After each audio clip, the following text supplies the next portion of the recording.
नगरपालिका प्रशासनाच्या वतीने वृक्ष लागवडीसाठी बियांचे वाटप. स्वच्छ भारत अभियान 2 व माझी वसुंधरा अभियानाच्या अनुषंगाने धुळे जिल्ह्यात प्रशासनामार्फत 50 लक्ष वृक्ष लागवडीचा उपक्रम राबविण्यात येत आहे. या उपक्रमाअंतर्गत नगरपालिका प्रशासनाच्या वतीने जिल्ह्यातील सर्व नगर परिषदेच्या मोकळ्या जागेत वृक्ष लावण्यासाठी झाडांच्या बियांचे वाटप जिल्हाधिकारी अभिनव गोयल यांच्या हस्ते करण्यात आले. यावेळी धुळे महानगरपालिकेचे उपायुक्त हेमंत निकम, जिल्हा सह आयुक्त शिल्पा नाईक, मुख्याधिकारी शिरपूर प्रशांत बिडकर, मुख्याधिकारी शिंदखेडा देवेंद्रसिंग परदेशी साखरी, पिंपळनेर येथील लेखापाल आरती काळे यांच्यासह अधिकारी कर्मचारी उपस्थित होते. जिल्हा सह आयुक्त शिल्पा नाईक, नगरपालिका प्रशासन यांनी याबाबत सविस्तर माहिती दिली.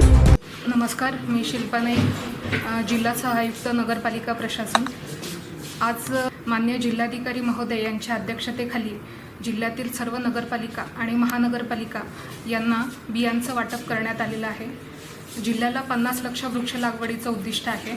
त्याच्यामुळे त्याच्या अंतर्गत हा एक छोटासा उपक्रम आम्ही जिल्हा स्तरावरून राबवला होता, जेणेकरून नगरपालिकांना हातभार लागेल आणि त्यांना त्यांची रोपं तयार करता येतील आणि विद्यार्थ्यांमध्ये, नागरिकांमध्ये वृक्ष लागवडीची आणि वृक्ष संवर्धनाची एक आवड निर्माण होईल, हा ह्यामागचा एक उद्दिष्ट होता.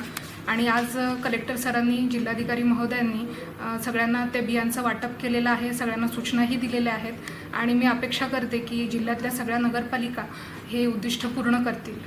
धन्यवाद.